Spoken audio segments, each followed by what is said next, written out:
Assalamualaikum warahmatullahi wabarakatuh. Ayah, bunda, dan anak-anakku yang soli dan solihah yang dirahmati oleh Allah subhanahu wa ta'ala. Alhamdulillah wa syukurillah, pada kesempatan ini kita masih bisa melakukan pembelajaran daring karena kita dalam kondisi sehat walafiat, karena Allah sudah memberikan nikmatnya yang begitu besar, yaitu nikmat sehat walafiat. Salat serta salam tak lupa pula kita sanjungkan kepada Nabi besar Muhammad Sallallahu Alaihi Wasallam yang telah membawa umatnya dari alam yang penuh dengan kegelapan kebodohan menuju alam yang penuh dengan terang benderang dengan cahaya ilmu pengetahuan.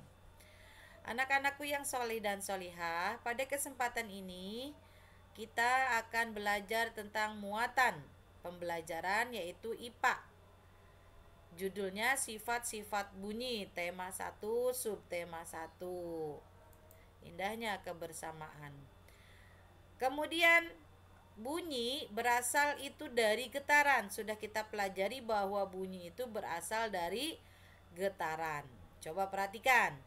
Getaran dari suatu benda akan mengakibatkan udara di sekitarnya bergetar.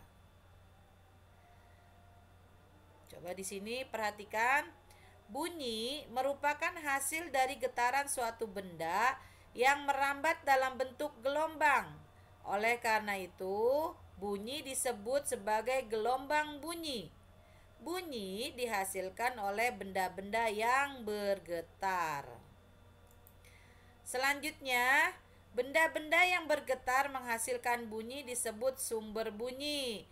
Bisa lihat dari gambar ini, ada pesawat telepon, ada bel, dan ada toa pengeras suara. Selanjutnya, sifat-sifat bunyi. Bunyi dapat merambat melalui benda padat, benda cair, dan benda gas. Akan tetapi, bunyi tidak dapat merambat pada ruang hampa. Nah, anak-anakku, kalian kemarin sudah mempraktekkan tentang pesawat telepon ini. Ya, ini contoh daripada bunyi merambat pada benda padat. Kemudian ini contoh daripada bunyi merambat pada benda cair. Dan yang bawah ini adalah contoh bunyi benda gas yang tadi ya, maaf, ini bunyi merambat pada benda gas. Kemudian yang ini bunyi merambat pada benda cair. Nah, anak-anak, sifat-sifat bunyi itu juga bisa diserap. Bunyi dapat diserap. Coba perhatikan. Karpet, goni, kertas, kain, busa, wol, dan benda-benda yang permukaannya lunak dapat digunakan untuk mencegah terjadinya gaung atau kerdam. Dinding dan langit-langit gedung pertemuan, studio rekaman, dan gedung bioskop dilapisi dengan bahan-bahan tersebut supaya tidak terjadi gaung atau kerdam. Kalian tentunya pernah ke bioskop atau gedung pertemuan ya, atau juga studio rekaman. Contohnya di sini itu ada kain wol, ada spons, kertas, kain, kemudian ada busa, ada karpet, ada karet, ada goni. Ini semuanya menyerap bunyi. Kemudian sifat bunyi yang kedua, bunyi dapat dipantulkan. Ya, contohnya gaung atau kerdam. Gaung adalah bunyi pantul yang terdengar hampir bersamaan dengan bunyi asli sehingga bunyi terpantul berulang-ulang. Contohnya jika kalian teriak di atas pegunungan. Nanti bisa kalian praktekkan jika sedang jalan-jalan ke puncak ya. Kemudian ada juga yang namanya gema. Gema adalah bunyi pantul yang terdengar setelah bunyi aslinya. Setelah kita menyuarakan suara misalnya a, maka gema ini akan terdengar setelah bunyi aslinya. Biasanya itu ada di goa-goa. Kita berteriak di ruangan yang tertutup seperti itu. Contoh, bagaimana suara masuk ke telinga. Ya, contoh, lihat, perhatikan. Di sini ada beberapa contoh. Kenapa bunyi bisa masuk ke telinga kita? Karena telinga kita ada gelombang suara, daun telinga, saluran telinga, gendang telinga, telinga tengah, tulang pendengaran, rumah siput, telinga dalam, dan syaraf auditori. Itu yang ada di telinga kita.